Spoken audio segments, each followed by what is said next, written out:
Dans cette vidéo, on va voir comment s'entraîner en boxe chez soi. Intro!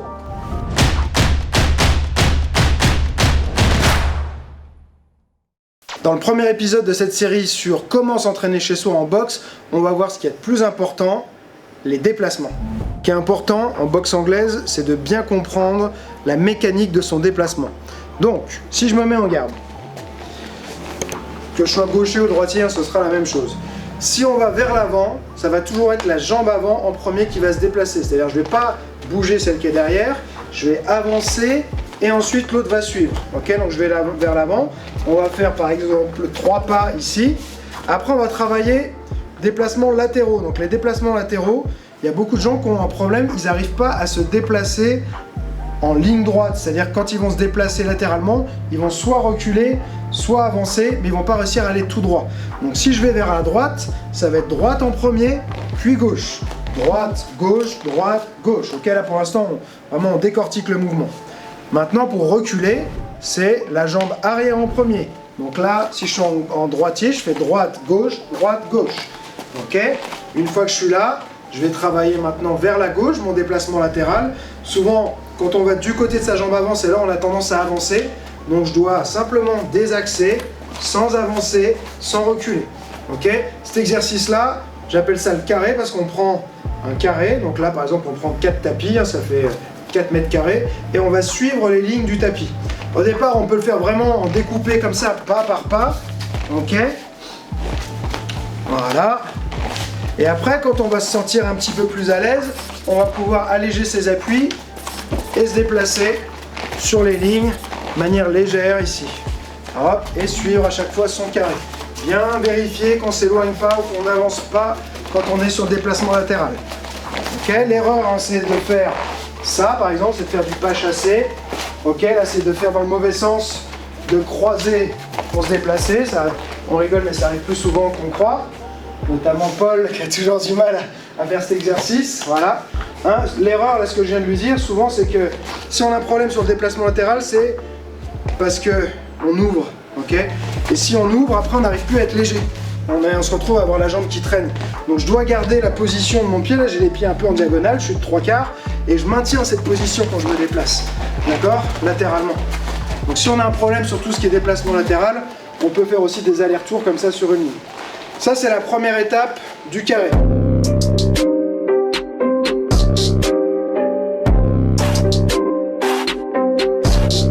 Maintenant, on peut commencer à le travailler aussi avec des points.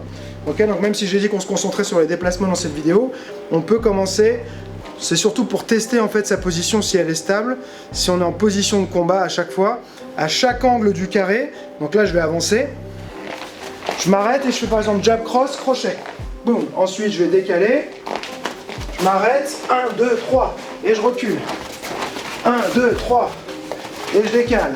1, 2, 3. Et comme ça, je vois si par exemple j'arrive, je suis comme ça et quand je vais frapper, j'ai besoin de faire un pas vers l'arrière, vers l'avant, sur le côté, c'est que je ne me déplace pas dans ma position de combat.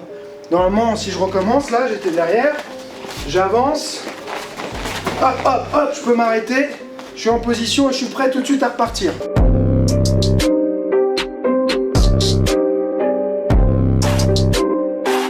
On peut corser encore l'exercice du carré en rajoutant 1 ou 2 esquives à chaque angle du carré pour vraiment tester la stabilité de sa position. Donc, par exemple, là on avait pris jab, cross, crochet.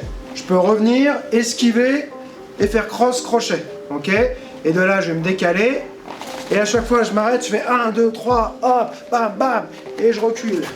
1, 2, 3, hop, bam, bam, d'accord? Ou ça pourrait être jab, cross, esquive, cross, crochet, peu importe. L'idée, c'est de placer une esquive parce que l'esquive, si on n'est pas stable, on va tout de suite le sentir. Ok? Donc, que ce soit sur les esquives latérales, sur les esquives rotatives, si je suis pas bien placé et que je vais esquiver, c'est souvent là où je vais perdre l'équilibre. Je peux des fois m'en sortir à frapper en n'étant pas bien, mais faire une esquive, ça va me faire perdre l'équilibre. Donc je travaille et je vais inclure, ou alors donc plus simple, jab, cross, esquive, cross, crochet. Et je reviens, on recommence, jab, cross, esquive, cross, crochet, et ainsi de suite. Après on peut même essayer de lier son déplacement avec la dernière frappe. Donc j'ai fait 1, 2, hop, 3, 4, bam, et je m'en vais, ok? Un autre moyen, là, je viens de penser encore à une autre solution que je fais faire souvent aux débutants, de compliquer encore cet exercice, mais c'est plus sur de la coordination, c'est d'utiliser des allers-retours. C'est quoi les allers-retours? Je suis sur mon carré, et je vais avancer et revenir, en rebond. Ce qu'on va faire, c'est qu'on va faire 2 allers-retours, et sur le 3e, on avance.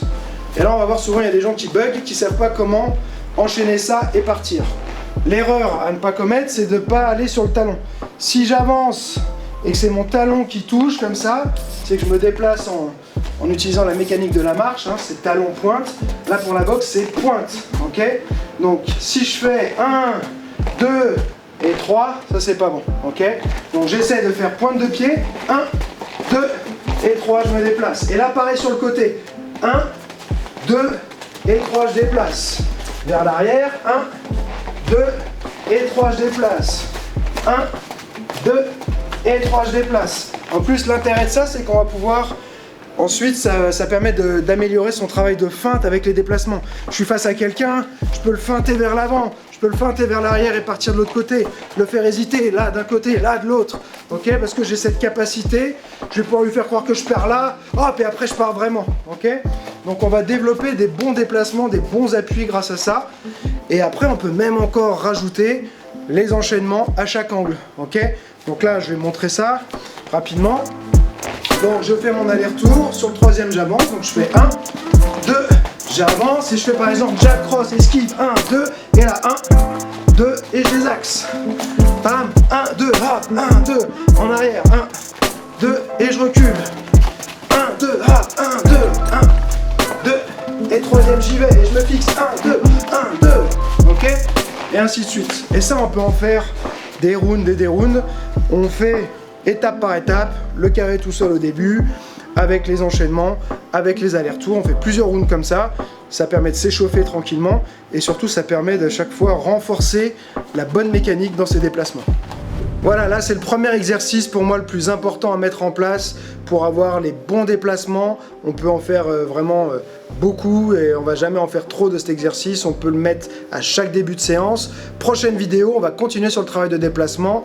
On verra cette fois le cercle. Si tu as aimé la vidéo, clique sur j'aime, laisse-moi un commentaire si tu as une question, n'hésite pas à me la poser. Et n'oublie pas, celui qui croit savoir n'apprend plus, alors garde l'esprit ouvert.